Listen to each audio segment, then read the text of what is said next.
দেখো এখানে বলছে যে বৃত্তের একই চাপের উপর দণ্ডায়মান বৃত্তস্থ কোণগুলো পরস্পর সমান, ঠিক আছে? তাহলে গতদিন আমরা বলছিলাম যে হচ্ছে বৃত্তস্থ কোণ বলতে কি বোঝায়।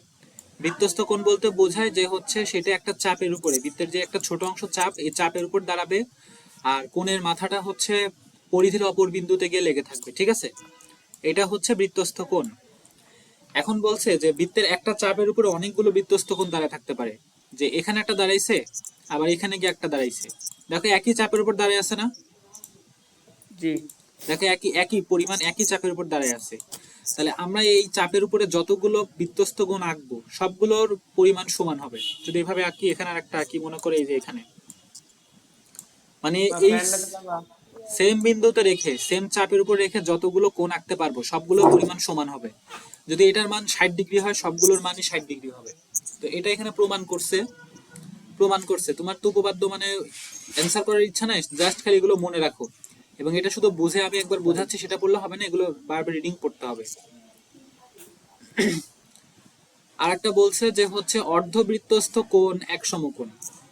অর্ধবৃত্তস্থ কোণ বলতে বোঝায় যে হচ্ছে অর্ধবৃত্তের উপরে যেই বৃত্তস্থ কোণটা অবস্থিত হবে। এই একটা মনে করো হচ্ছে অর্ধবৃত্ত,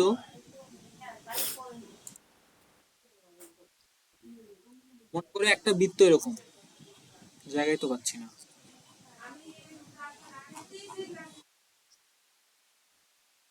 করো এটা একটা হচ্ছে এক সমকোণ বলতে কি 90 ডিগ্রি? এক সমকোণ বলতে 90 ডিগ্রি, এটা জানতে হবে। এক সরল কোণ মানে 180 ডিগ্রি। মনে করে এটা হচ্ছে একটা পুরো বৃত্ত, ঠিক আছে? এখন হচ্ছে অর্ধবৃত্ত বলতে যে এই অর্ধবৃত্ত বলতে এই বৃত্তের অর্ধেক অংশের উপরে অবস্থিত হবে, আর কোণটা এরকম হবে। জি। অর্ধবৃত্তের উপরে যেই কোণ মানে অর্ধবৃত্তের উপরে যে বৃত্তের যে কোণটা অবস্থিত, এটা হচ্ছে হ্যাঁ। অর্ধবৃত্তস্থ কোণ। এখানে বলছে অর্ধবৃত্তস্থ কোণ এক সমকোণ, মানে তুমি যেভাবে আঁকো না কেন এটার মান 190 ডিগ্রি হবে। তুমি যদি অন্যভাবেও আঁকো, যেভাবে আঁকো না কেন, এই অর্ধবৃত্তের উপরে যে কোণটা দাঁড়ায় থাকবে সেটা মনে করো 90 ডিগ্রি হবে। যদি এইভাবেও আঁকো, যেভাবে আঁকো, এটা 90 ডিগ্রির বেশি কম কোনো কিছু হবে না, শুধুমাত্র 90 ডিগ্রি হবে। তো এই লাইনটা বোল্ড করে রাখো, এটা পরীক্ষাতে আসে, এই প্রশ্নটা, এই টাইপের প্রশ্ন আসে।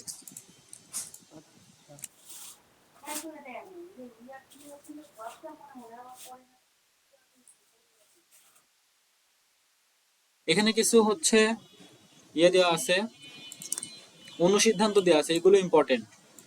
অনুসিদ্ধান্ত এখানে বলছে যে সমকোণী ত্রিভুজের অতিভুজকে ব্যাস ধরে বৃত্ত অঙ্কন করলে তা সমকৌণিক শীর্ষবিন্দু দিয়ে যাবে। একটা সমকোণী ত্রিভুজ এখানে চিন্তা করি, এটা একটা সমকোণী ত্রিভুজ। সমকোণী ত্রিভুজের অতিভুজ হচ্ছে এই পার্টটা। যদি এবিসি হয়, হ্যাঁ। এ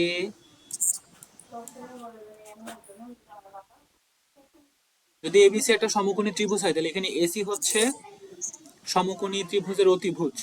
এখন এই অতিভুজটাকে ব্যাস ধরবো, মানে এটা পুরোটার মাপ যদি হয় 6 সেন্টিমিটার, অতিভুজটার মান যদি হয় 6 সেন্টিমিটার, তাহলে আমি এটাকে হুম। ব্যাস ধরবো। ব্যাস ধরা মানে আমি 3 সেন্টিমিটার ব্যাসার্ধ নিয়ে একটা বৃত্ত আঁকবো। তাহলে বৃত্তটা মনে করে এইভাবে যাবে।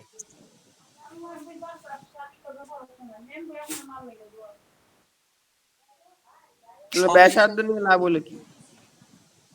ব্যাসার্ধ মানে সেম পরিমাণ, মানে এখানে যে পরিমাণ ব্যাসটা দেওয়া আছে সমকৌণিক শীর্ষবিন্দু দিয়ে যাবে। সমকৌণিক শীর্ষবিন্দু বলতে কি বোঝায়?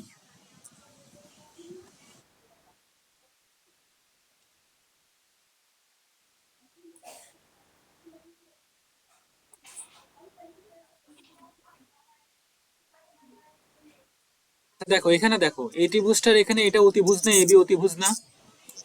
হ্যাঁ। অতিভুজ, দেখো এখানে কিন্তু অতিভুজটা ব্যাস ধরছে, ধরে আমরা চারপাশে একটা বৃত্ত আঁকাইছি। আঁকানোর পরে এই শীর্ষবিন্দুটা দেখো 90 ডিগ্রি যেখানে, সেখানে দিয়ে ছেদ করে গেছে, যায় নাই? এই জায়গাটা 90 ডিগ্রি না? হ্যাঁ। একটু বড় করি যদি, হ্যাঁ। এই জায়গাটা 90 ডিগ্রি, মুছি আর একবার। এই পুরোটা একটা এবিসি একটা সমকোণী ত্রিভুজ। সমকোণী ত্রিভুজের এই এবিটা হচ্ছে অতিভুজ। আমরা এটাকে ব্যাস ধরলাম, হ্যাঁ। ধরে এখানে অর্ধেক করলাম, করে একটা বৃত্ত অঙ্কন করলাম। করার পরে দেখছি যে এই বৃত্তটা এই পাশ থেকেও গেছে, এই পাশ থেকেও গেছে, আবার এখানে যে 90 ডিগ্রি সেটাকেও ছেদ করে গেছে।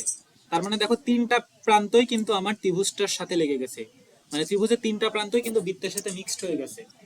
এবং এই পাশে যে ব্যাসার্ধ ছাড়া ত্রিভুজটা আঁকা যেত না, মানে কি বলিস, সার্কেলটা, বৃত্ত। একটা ত্রিভুজ ব্যাসার্ধ ছাড়া তুমি কিভাবে আঁকবা? তুমি যখন একটা কম্পাসকে ফাঁক করে এক এক প্রান্ত বিন্দুতে রেখে ধরে যখন ঘুরাও, তাহলে তখনই তো ব্যাসার্ধ হয়, তখনই তো বৃত্তটা অঙ্কন হয়। একটা বৃত্তের ব্যাসার্ধ ছাড়া কি বৃত্ত অঙ্কন করা যায়? ব্যাসার্ধ আর কেন্দ্র এই দুটো না থাকলে তো বৃত্ত অঙ্কন করাই যাবে না। তো বলছে যে অতিভুজটাকে ব্যাস ধরবো, অতিভুজটাকে ব্যাস ধরবো মানে ব্যাসার্ধ তো আমার লাগবে। আমি এখানে কাটা কম্পাসটা বসাবো, এই একটা আমার কাটা কম্পাসের এক মাথা এখানে বসাবো, আর এক মাথা আমি এখানে ধরবো, ধরে গোল করে বৃত্তটা আঁকবো। আঁকার পরে যে দেখো তিনটা শীর্ষবিন্দু দিয়ে কিন্তু হচ্ছে গেছে, কিন্তু এখানে সমকোণিক শীর্ষবিন্দু বলতে যেখানে সমকোণ আছে সেখানে যে শীর্ষকোণটা মানে শীর্ষবিন্দুটা আছে সেটা ছেদ করে গেছে এই বৃত্তটা, এটাই হচ্ছে সমকোণিক শীর্ষবিন্দু। ঠিক আছে, বুঝতে পারছো? আচ্ছা, না বুঝলে বলো। আবার একটু বলেন। বলছে যে একটা একে দেখান, বুঝলাম না। একে দেখান। বলছে যে আমার একটা সমকোণী ত্রিভুজ আছে, আছে।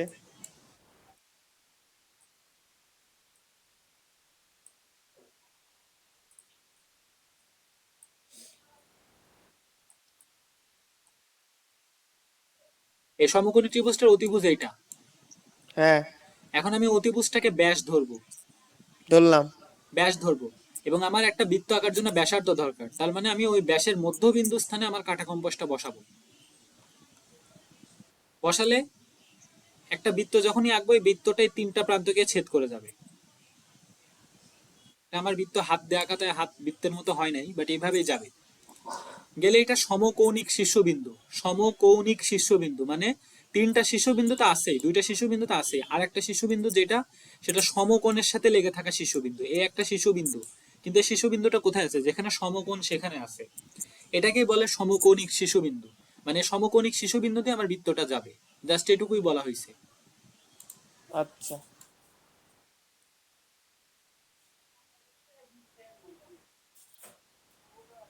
আচ্ছা, অনুসিদ্ধান্ত 5-এ বলছে বৃত্তের অধিচাপে অন্তর্লিখিত কোণ সূক্ষ্মকোণ।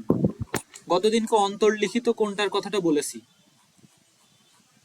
অন্তর্লিখিত কোণ বলতে যেটা আমার কথা বলা হবে, অধিচাপ যদি বলা হয়, যদি বলা হয় এটা অধিচাপ, এটা একটা অধিচাপ, এই যে পুরোটা একটা অধিচাপ। পরিপূর্ণভাবে তো বলা যাচ্ছে না, দাঁড়াও 1 মিনিট।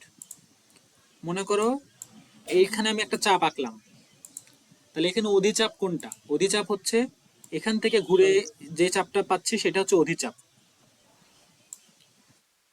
ঠিক আছে, এখন বলছি, এখন অধিচাপে অন্তর্লিখিত বলতে কি বোঝায়? অধিচাপে অন্তর্লিখিত বলতে অধিচাপের উপর দাঁড়ায় থাকবে। ঠিক আছে, কিন্তু সেটা হচ্ছে মানে অধিচাপের উপর দাঁড়ায় থাকবে না, সরি, মানে সেটার প্রান্তবিন্দুটা হচ্ছে অধিচাপের দিকে থাকবে কিন্তু উপচাপের উপর দাঁড়ায় থাকবে। যখনই বলবে যে অধিচাপে অন্তর্লিখিত, তার মানে তুমি মানে কোনটা দাঁড়াবে উপচাপের উপরে, এই যে এখানে উপচাপের উপরে দাঁড়ায় থাকবে। তাহলে এই কোণটা সূক্ষ্মকোণ না? সূক্ষ্মকোণ মানে 90 ডিগ্রি থেকে ছোট না? ছোটটা, হ্যাঁ। 90 ডিগ্রি যদি এত বড় হয় তাহলে দেখো এই কোণটা এখানে আছে, তাহলে কি ছোট কোণ না এটা? হুম। তাহলে দেখো এটা একটা ছোট, 90 ডিগ্রি থেকেও ছোট কোণ। তাহলে অধিচাপে অন্তর্লিখিত কোণ সূক্ষ্মকোণ। যদি বলে উপচাপে অন্তর্লিখিত কোণ কি, তাহলে সেটা হবে স্থূলকোণ। বড়। যদি বলে উপচাপে অন্তর্লিখিত, তাহলে আমি দেখাই, একটা বৃত্ত উপচাপে অন্তর্লিখিত বলতে এই পুরোটার উপর দাঁড়ায় থাকবে, মানে এটার উপর দেখো দাঁড়ায় আছে। তাহলে দেখো এটা কিন্তু 90 ডিগ্রি থেকে বড়, এই যে এই কোণটা 90 ডিগ্রি থেকে বড়। বুঝতে পারলে? জি। তাহলে এই লাইনটা মনে রাখতে হবে যে অধিচাপে অন্তর্লিখিত কোণ হচ্ছে সূক্ষ্মকোণ, আর উপচাপে অন্তর্লিখিত কোণ হচ্ছে স্থূলকোণ। এই দেখো এখানে বলেই দিছে, প্রমাণ করে যে বৃত্তের উপচাপে অন্তর্লিখিত কোণ স্থূলকোণ। যেটা বললাম সেটা এখানে লিখেই দিছে। আচ্ছা, এখন 8.2 তে যেটা দেখলাম সেটা হচ্ছে বৃত্তস্থ ত্রিভুজ নিয়ে, মানে বৃত্তের উপর দাঁড়িয়ে থাকা ত্রিভুজ নিয়ে। এবার পরের চ্যাপ্টার যেটা আছে সেটা হচ্ছে বৃত্তের চতুর্ভুজ, বৃত্তস্থ চতুর্ভুজ। বৃত্তস্থ চতুর্ভুজ বলতে আমি বৃত্তের ভিতরে এমন একটা চতুর্ভুজ আঁকবো যে চতুর্ভুজের চারটা বিন্দু বৃত্তের উপর দিয়ে যাবে। মনে করো আমি চারটা এখানে বৃত্ত কি চারটা? চারটা শীর্ষবিন্দু, একটা চতুর্ভুজের চারটা শীর্ষবিন্দু আছে ও না, জি। এই যে এইগুলো চারটা শীর্ষবিন্দু, এই চারটা হুম শীর্ষবিন্দু বৃত্তের উপর দিয়ে যাবে। তাহলে আমি এমন একটা চতুর্ভুজ আঁকবো যেটা হচ্ছে বৃত্তের চারটা বাহুর চারটা মানে মানে চতুর্ভুজের চারটা পয়েন্টে বৃত্তের উপর দিয়ে যাবে। তাহলে এটা হচ্ছে বৃত্তস্থ চতুর্ভুজ। আর এতদিন আমরা পড়ছি বৃত্তস্থ ত্রিভুজ, এই যে এরকম হুম এরকম ভাবে দেখছি। তাহলে এখন বৃত্তস্থ চতুর্ভুজ খুবই ইম্পর্টেন্ট, এগুলো যদি প্রথম থেকে পড়তে তাহলে একদম মানে অনেক স্ট্রং বেসিক হতো। আজকে আজকে হচ্ছে ফেসবুকে দেখবা বিএসসি ইঞ্জিনিয়ার আর ডিপ্লোমা ইঞ্জিনিয়ারদের মধ্যে অনেক বড় একটা গ্যাঞ্জাম বাঁধছে। ডিপ্লোমা ইঞ্জিনিয়াররা বিএসসি ইঞ্জিনিয়ার মানে আমাদের মতো সুযোগ সুবিধা চাই চাকরি বাকরির ক্ষেত্রে, কিন্তু ওদের ওদের সিলেবাসটা খুললে দেখা যায় যে তোমাদের 9-10 এর ম্যাথ আর ইন্টারের ম্যাথ। তা আমি একটা বিএসসি ইঞ্জিনিয়ারিং হুম পড়ালেখা অবস্থায় তোমাকে এখন 9-10 এর ম্যাথ করাচ্ছে আর ওরা ওইটা পড়ে পরীক্ষা দেয়, দুটোর মধ্যে পার্থক্য আছে। মানে আমাকে যদি এখন এগুলো পড়ে পরীক্ষা দিতে বলো তাহলে এগুলো আমার কাছে কিছুই না, আর ওরা সেগুলো পড়ে পাশ করে। আর ওরা দাবি চাচ্ছে যে ওদের বিএসসি ইঞ্জিনিয়ারদের যেরকম সুযোগ সুবিধা দরকার সেটা ওদের দিতে হবে, এই নিয়ে চরম গন্ডগোল বাঁধছে। যাই হোক, রেকর্ড হচ্ছে কথাগুলো, আবার ইউটিউবে যাবে, আমি আবার গালি খাবো। বৃত্তের, তো এখন এখানে দেখো কি বলছে, বৃত্তে অন্তর্লিখিত চতুর্ভুজের যে কোনো দুইটি বিপরীত কোণের সমষ্টি দুই সমকোণ। মানে বৃত্তের বৃত্তের ভিতরে আমরা অন্তর্লিখিত ত্রিভুজের কোনো দুইটি বিপরীত কোণের সমষ্টি দুই সম। বৃত্তের ভিতরে যদি আমরা একটা চতুর্ভুজ আঁকি তাহলে এদের যেই দুই বিপরীত কোণের সমষ্টি আমরা পাবো।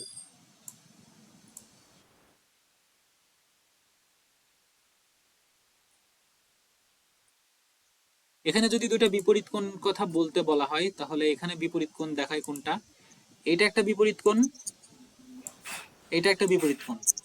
এদের আবার যোগফল উপর হবে, নিচে এদের যোগফল হবে কত, দুই সমকোণ, দুই দুই দুই সমকোণ, সমকোণ দুই সমকোণে কত ডিগ্রি হয়, 180। 180 ডিগ্রি। মানে এদের যোগফল যেভাবে হোক, হয়তো একটা 110 আর একটা হচ্ছে 70, ও মানে 90 somehow 90 যে হবে না? 90-90 হবে না, মানে 90-90 হতে পারে বাট সবসময় 90-90 হবে না। যোগফল ও যোগফল হবে 180। ঠিক আছে, বুঝছি। যেমন কোন একটা ত্রিভুজ যদি আমি এভাবে আঁকাই দিই, মনে করো এইভাবে আমি একটা আঁকালাম,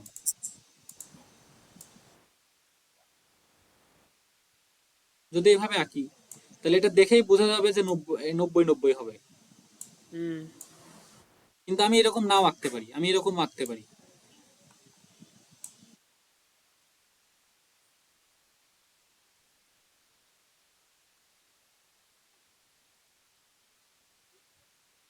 কোন রকম আঁকা বাঁকা করেও আঁকতে পারি, যেমন এখানেও আঁকছে, দাঁড়াও। চতুর্ভুজ হইলেই তো হইছে। চতুর্ভুজ হলেই হয়েছে, হ্যাঁ কথা সেটাই।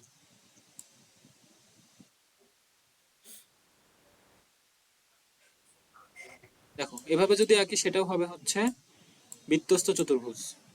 তাহলে এদের যোগফল হবে হচ্ছে ও 180 ডিগ্রি, দুই সমকোণ, দুটো বিপরীত কোণ। এই যে বুঝছি। এ একটা বিপরীত কোণ, তার অপোজিটে যেটা থাকবে সেটা এটা। এদের যোগফল 180 ডিগ্রি, আবার একইভাবে এদের আর এটার যোগফল হবে 180 ডিগ্রি। জি এগুলো খুব ইম্পর্টেন্ট বেসিক, মানে জাস্ট এগুলো তোমার এমসিকিউ তে উপকার দিবে, সেই কারণে এভাবে বলছি। আচ্ছা।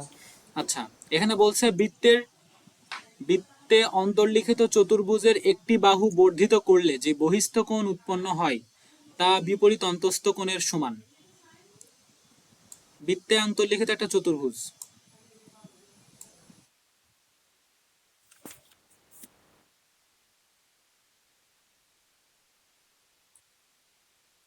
এটা একটা বৃত্তে বর্ধিত অন্তর্লিখিত মানে চতুর্ভুজ। কি স্যার? বুঝলাম না। বর্ধিত বর্ধিত মানে বাড়ানো, ঠিক আছে। তো মনে করে একটা বাহু আমি এভাবে বাড়াই দিলাম, বাড়ানো হলে এখানে বহিস্থ কোণ উৎপন্ন হলো। ছবিটা ভালো হলো না। তো এখন দেখো এখানে একটা হচ্ছে বহিস্থ কোণ, হুম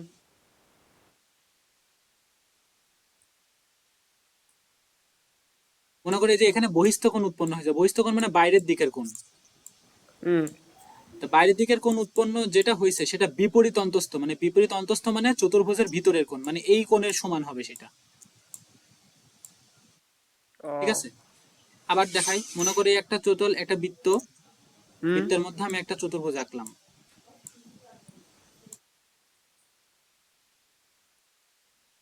এখন মনে করি এটাকে বাড়ালাম, এটাকে বাড়ালাম, বাড়ানোর পরে হ্যাঁ, এখানে যে কোণটা উৎপন্ন হবে বহিস্থ বাইরের দিকে, সেটা ভিতরের বিপরীত, কোণ একই। ভিতরের এই কোণটা সমান হবে। বুঝছি। ঠিক আছে, বর্ধিত মানে বাড়ানো।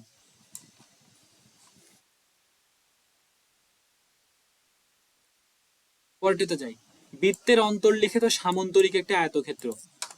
সামান্তরিক আর আয়তক্ষেত্রের মধ্যে পার্থক্য এখনো জিজ্ঞেস করছি না, কিন্তু সামান্তরিক এমন একটা জিনিস যেটার বিপরীত বাহুগুলো সমান। সেটা 90 ডিগ্রি নাও হতে পারে, 90 ডিগ্রি হতেও পারে। যদি 90 ডিগ্রি হয় বিপরীত বাহু মানে কোণগুলো যদি 90 ডিগ্রি হয় তাহলে সেটা আয়তক্ষেত্র, আর 90 ডিগ্রি অপেক্ষা ছোট অথবা বড় হলে সেটা হচ্ছে সামান্তরিক। তবে সব সামান্তরিক একটা আয়ত, মানে সামান্তরিক একটা বড় ক্লাস, তার মধ্যে ছোট একটা অংশ হচ্ছে আয়তক্ষেত্র। বিপরীত বাহু সমান, বিপরীত হুম। কোণগুলো হচ্ছে যদি 90 ডিগ্রি হয় তাহলে সেটা আয়ত, আর না হলে সামান্তরিক। তাহলে এখন তুমি যদি এরকম কিছু একটা আঁকতে চাও বৃত্তের ভিতরে যেটার বিপরীত বাহুগুলো সমান হবে এবং বিপরীত বাহুগুলো সমান হবে, এইটুকু কনসেপ্ট নিয়ে যদি আঁকতে চাও তাহলে সেটা সবসময় একটা আয়তক্ষেত্র হবে। তোমার বৃত্তের মধ্যে কখনো ওইরকম বাঁকা সামান্তরিক আঁকতে পারবা না, আঁকা সম্ভব নয়। দেখো এটা বৃত্তের বাইরে চলে যাবে, পারবা আঁকতে? না।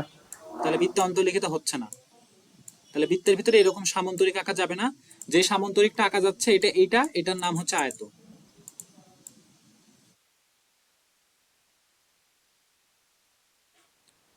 আচ্ছা, সম্পূরক কোণ বলতে কি বোঝায় বলো তো? সম্পূরক কোণটা অনেকবার বুঝাইছি, সম্পূরক কোণ বলতে কি বোঝায়?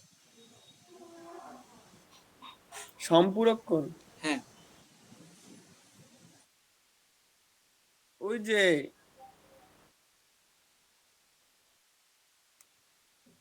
দাঁড়া ছবি পাঠাই। না ছবি পাঠানো লাগবে না, মুখে বলো। সম্পূরক কোণের সংজ্ঞা আছে। সম্পূরক কোণ কোনো ছবি দিয়ে আঁকানো সম্ভব না, এটা একটা কনসেপ্ট। যেটা ইচ্ছে একটা অ্যান্সার বলো, এটা রেকর্ড হয়ে থাকুক, তোমার জবানবন্দি হয়ে থাকুক, দেখি কি অ্যান্সার দাও, বলো। সম্পূরক কোণ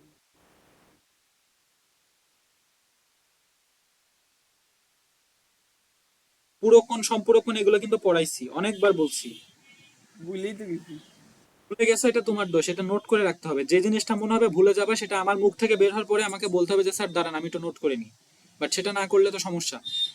আমি তোমাকে যে এখন এইভাবে মানে রেকর্ডিং দিচ্ছে, এটা কিন্তু মানে বই মানে এটা কিন্তু লিগ্যাল নিয়ম না, কারণ আমি কোনো স্কুলেরও টিচার না, কলেজেরও টিচার না, ভার্সিটিরও টিচার না যে রেকর্ড দিব।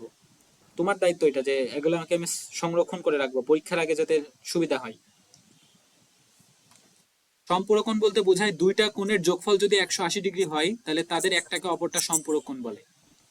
যদি আমার একটা কোণ হয় 110, 170, একটা কোণ যদি হয় 100, না সরি 100 মনে করো 10, 110, তাহলে এটা সম্পূরক কোণ হবে 70 ডিগ্রি। কারণ কি, আমি 110-এর সাথে 70 যোগ করলে আমি 180 ডিগ্রি পাবো। ঠিক আছে, তাহলে 180 ডিগ্রি কিভাবে আঁকা যায়? দেখো এখানে একটা সরল কোণ, এটা 180 ডিগ্রি না? জি। তাহলে আমি যদি এখানে একটা কোণ আঁকি, মনে করি এটা 45 ডিগ্রি, হ্যাঁ। তাহলে এই পাশের কোণটাকে বলা হবে 45 ডিগ্রির সম্পূরক কোণ, 135 ডিগ্রি। ও। তাহলে এখন যদি তোমাকে বলি যে 10-এর সম্পূরক কোণ কত, 10 ডিগ্রি কোণের সম্পূরক কোণ কত? 170। হ্যাঁ, এটাই। আর যদি বলা আর হয় আবার পুরো, একটু বলেন লেখা রাখি। এত রেকর্ড তো সম্পূরক হচ্ছে, কোণ এখন তো রেকর্ড হচ্ছে, এখন লিখে লাভ কি? আবার আর ইউটিউবে ঢুকবো আবার সার্চ দিয়ে। ওইটা ওইটা ওই কষ্টটা করতে হবে, না হলে ওই এইভাবে মনে থাকবে, নাহলে মনে থাকবে না। আমরাও সেম কাজ করি, ক্লাসে তুলি না, বাসায় এসে রেকর্ড খুঁজি। আর দুইটা কোণের যোগফল যদি হচ্ছে 90 ডিগ্রি হয় তাহলে তাদের একটাকে অপরটার পূরক কোণ বলে। যদি একটা কোণ হয় 30 ডিগ্রি তাহলে তার অপোজিটে কি থাকে? 60 ডিগ্রি, 60 ডিগ্রিকে বলা হয় 30-এর পুরো পূরক কোণ। আহ, কারণ পুরো 30-এর সাথে 60 যোগ করলে পাওয়া যায় হচ্ছে 90। এখন মনে করে আমি এখানে একটা কোণ আঁকলাম, সেটা হচ্ছে 20 ডিগ্রি। জি। তাহলে এটা, তাহলে অবশিষ্ট যেটা থাকে সেটাকে বলা হয় 70 ডিগ্রি, এটা 20-এর পূরক কোণ। বুঝছি। ঠিক আছে, আবার অপোজিট ভাবে যদি আমি এখানে 70 ডিগ্রি আঁকি, যদি এখানে 70 ডিগ্রি আঁকি তাহলে অবশিষ্ট যেটা থাকে 90 ডিগ্রি থেকে সেটাকে বলা হয় 70-এর পূরক কোণ। এই 20 ডিগ্রি। আচ্ছা। তাহলে দেখো একটা ছোট কনসেপ্ট কিন্তু আমার এই জ্যামিতিতে, এখানে ওইটুকু একটা জিনিস বোঝার জন্য আমাকে এত কিছু মনে রাখা লাগবে। তাহলে এখানে বলছে একটা চতুর্ভুজের দুইটি বিপরীত কোণ যদি সম্পূরক কোণ হয় তবে তার শীর্ষবিন্দু চারটি সমবৃত্ত হবে। একই কথা, যদি এই একটা চতুর্ভুজ, সরি একটা বৃত্ত, এই বৃত্তভুজ মানে বৃত্ত, সরি এই বৃত্তের ভিতরে যে চতুর্ভুজটা থাকে বিপরীত কোণগুলো যদি সম্পূরক হয়, মানে আমার এটা যদি 110 হয়, এটা হবে 70। তাহলে দেখো চারটা বিন্দু সমবৃত্ত, মানে চারটা বিন্দুই হচ্ছে বৃত্তের উপরে। আবার এটা যদি 20 হয় তাহলে এটা হবে কত, 160 ডিগ্রি। তাহলে দেখো চারটা বিন্দুই কিন্তু বৃত্তের উপরে আছে। তাহলে সমবৃত্ত, সমবৃত্ত মানে বোঝাই যে চারটা বিন্দুই হচ্ছে বৃত্তের উপরে থাকবে, যে এখানে একটা আছে, এখানে একটা আছে, এখানে একটা আছে, এখানে একটা আছে। বুঝতে হুম। পারছো? আচ্ছা। এগুলো জাস্ট এমসিকিউ এর জন্য, এখানে আমি উপপাদ্য আর পড়াচ্ছি না। যদি উপপাদ্য মনে হয় যে তুমি লিখবে, অ্যান্সার করবে, আমাকে বলবা, সেগুলাই। কারণ সব পড়ে তুমি যদি এখন মানে মনে সেটআপই রাখো যে আমি লিখবো না, তাহলে তো ওইটা আর পড়ায় লাভ নাই। জি। আচ্ছা, বৃত্তের ছেদক এবং স্পর্শক, এগুলোর নাম একটু মনে রাখবা। Secant and tangent of a circle. Secant মানে ছেদক, আর ট্যানজেন্ট মানে হচ্ছে স্পর্শক। এটা পারি। আচ্ছা পারো, তাও শোনো। এখানে বলছে যে বৃত্তের ছেদক বলতে বোঝাবে যে এমন একটা রেখা টানবো যেটা বৃত্তকে ছেদ করে যাবে, ভেদ করে চলে যাবে। তাহলে এটা হচ্ছে হুম। বৃত্তের ছেদক। আর এমন একটা হুম। রেখা টানবো যেটা এই বৃত্তের এই পরিধির সাথে ঘেঁষে যাবে। এভাবে লাগবে না অবশ্য, মনে করে এইভাবে ঘেঁষে গেছে, হুম। এভাবে ঘেঁষে গেছে রেখাটা, স্পষ্টক। এটাকে বলে থেকে স্পর্শক, মানে টাচ করে গেছে। আর এটা মনে মনে গুলি ভেদ করে গেছে, এরকম ভেদ করে গেছে, এটাকে বলা হয় থেকে ছেদক।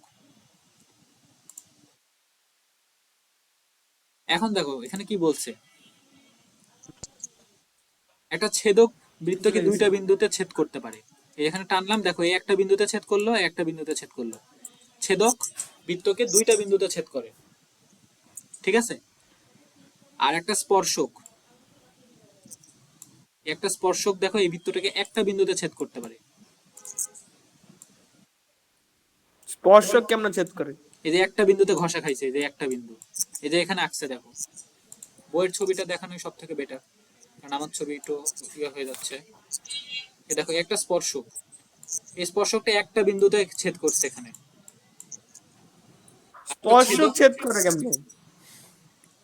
ছেদ করছে মানে তার তার বডির সাথে তো লাগছে, এটাকে ছেদ করা বলে। এই যে এর সাথে এই যে বিন্দুতে মিলিত হয়েছে, এই বিন্দু দুইটা পয়েন্ট একসাথে মিলে গেছে। তুমি যদি এখানে একটা রেখা টানো, মানে ছেদ। তাহলে দেখো হ্যাঁ। বৃত্তের এখানকার পয়েন্ট আর এই রেখাটার পয়েন্ট এক জায়গায় মিলে গেছে, এটাকে বলে যে মিলে ছেদ করা। আবার এখানে যখন গেছে, এখানকার দুইটা পয়েন্ট একসাথে মিল করছে, এখানকার দুটো পয়েন্ট, তোমাকে ছেদ করা মানে যে পেট ভেদ করে বাইরে চলে যায়, এই জিনিসটাকে ছেদ করছে, এইটা তোমাকে বোঝানোর জন্য বলে। ছেদ করা বলতে যে দুইটা পয়েন্ট এক জায়গায় মিলবে, যে দেখো এই পয়েন্টটাতে, জাস্ট এই পয়েন্টটাতে দেখো, ও সেটা বলেন, হ্যাঁ। দেখো এই পয়েন্টটাতে দেখো দুইটা, এই বৃত্তের বিন্দু আর রেখার বিন্দু এক জায়গা হয়ে গেছে। এই পয়েন্টটাতে দেখো হ্যাঁ। বৃত্তের বিন্দু রেখার বিন্দু এক জায়গা হয়ে গেছে। তার মানে এই পয়েন্টগুলোতে বৃত্ত হচ্ছে ছেদ করছে এই জায়গাটাতে রেখার সাথে। আর সেম ভাবে এখানে স্পর্শকের ক্ষেত্রে দেখো, স্পর্শকের ক্ষেত্রে এখানে একটা পয়েন্টে এর সাথে মিলে গেছে, তাহলে এই জায়গাটাতে একটা বিন্দু বৃত্তটাকে স্পর্শকের সাথে ছেদ করছে, ঠিক আছে। এখানে আর তেমন কিছু নাই, একই পড়া, জাস্ট এইটুকু মনে রাখবা। এখন বলছে যে সাধারণ স্পর্শক। সাধারণ স্পর্শক বলতে দেখো এখানে ছবি দেখে বুঝলে সব থেকে বেটার হয়। দুইটা বৃত্তকে একটা লাঠি স্পর্শ করেছে এখানে। স্ক্রিন চলে যায় কেন? দেখো এই দুইটা বৃত্তকে একটা লাঠি স্পর্শ করছে, হ্যাঁ। তার মানে এক, এই দুটো বৃত্তের সাধারণ স্পর্শকই হচ্ছে এবি, এই লাঠিটা। হুম। দুইটা বৃত্তকে একটা লাঠি ধরে রাখছে, তাহলে এটা সাধারণ স্পর্শক। এই বৃত্তের ক্ষেত্রেও সেম, এই দুটো বৃত্তকে একটা লাঠি টাচ করছে, তো এটা হচ্ছে সাধারণ স্পর্শক। বুঝছি। এবার সাধারণ স্পর্শকের মধ্যে শুধু যে বাইরেই হবে তা না, ভিতরেও হতে পারে। যেমন এই বৃত্তটার ভিতরে দেখো আর একটা বৃত্ত আছে, এবং হ্যাঁ, তাদেরকেও একটা লেখায় স্পর্শ করে গেছে। তাহলে এটাও কিন্তু সাধারণ তাহলে কি স্পর্শ, দুইটাকে ছেদ করছে? দুইটাকে ছেদ করে গেছে। এখানে যেমন দেখছো যে লাঠিটার বাইরের দিকে আছে দুইটা বৃত্ত, দুইটা বৃত্ত হুম। একের ভিতরে না, কিন্তু এখানে দেখো একই পাশে, মানে একটা বৃত্তের ভিতরে আর একটা বৃত্ত চলে আসছে। এই হুম। ক্ষেত্রেও এটা সাধারণ স্পর্শক হবে, কারণ দুইটা বৃত্তকে তো টাচ করছে। আবার দেখো এটা ভিতরে দেখলাম, এবার অপোজিট দিকেও দেখো দুইটা লাঠির অপোজিট দিকে দুইটা বৃত্ত আছে, একই একই বিন্দুতে তিনটাই মিলিত হয়েছে, তাহলে এই রেখাটা আবার এই দুটো বৃত্তের সাধারণ স্পর্শক। বুঝছি।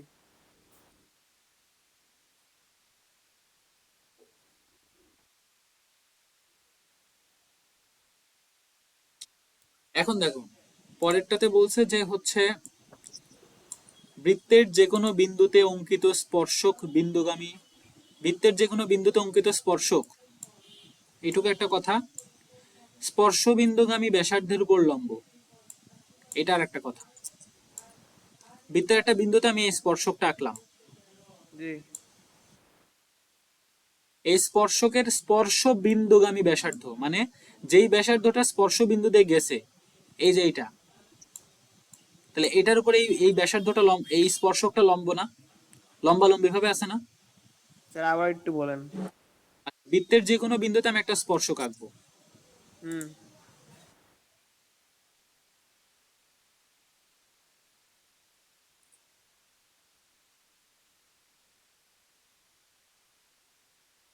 বলছে বৃত্তের যে কোনো বিন্দুতে অঙ্কিত স্পর্শক স্পর্শ বিন্দুগামী ব্যাসার্ধের উপর লম্ব।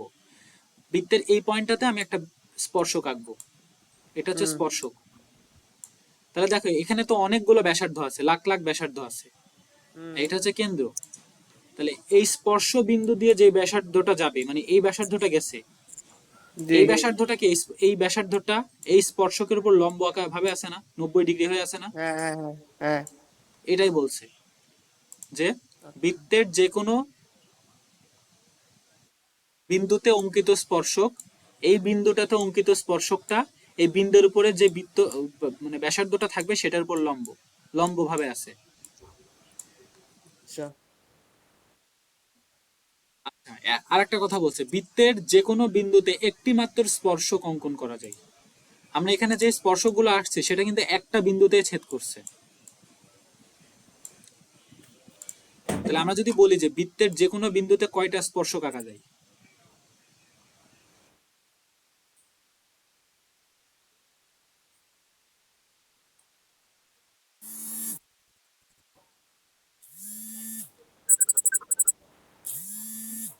স্যার একটা মিনিট, একটু ফোন আসছে।